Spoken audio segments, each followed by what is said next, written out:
اللہ نے کچھ لوگوں کو پیسہ دے کر آزمایا اور کچھ کو غریبی دے کے آزمایا۔ جس طرح ایک کے لیے پیسہ الجھن ہے، اسی طرح دوسرے کے لیے غریبی الجھن ہے۔ بات صرف پیسے کی نہیں بلکہ ایمان کی ہے۔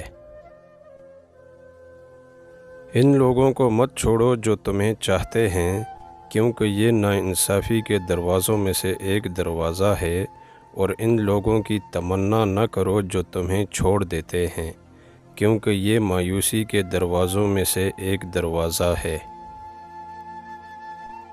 اللہ صرف تمہارے راستوں کو موڑتا ہے، تمہاری دعاؤں کو نہیں۔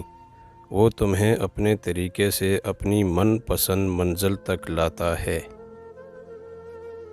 دعاؤں کا کوئی رنگ نہیں ہوتا، مگر جب قبول کر لی جاتی ہیں تو پھر اپنا رنگ دکھاتی ہیں، پھر معجزے ہوتے ہیں، پھر تقدیریں بدلتی ہیں۔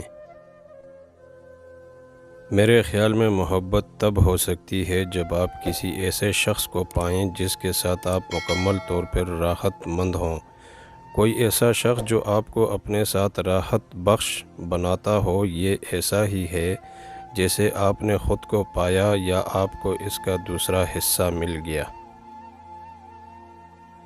ہو سکتا ہے آپ کو لگتا ہو کہ اللہ نے آپ کو بہت ساری ایسی نعمتیں نہیں دی جو دوسروں کے پاس ہیں، لیکن اللہ نے آپ کو بہت سی ایسی آزمائشوں سے بھی نہیں گزارا جس سے دوسرے گزر رہے ہیں۔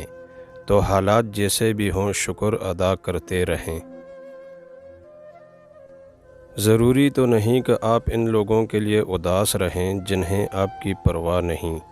آپ ان لوگوں کے لیے خوش بھی تو رہ سکتے ہیں جو آپ کی فکر کرتے ہیں۔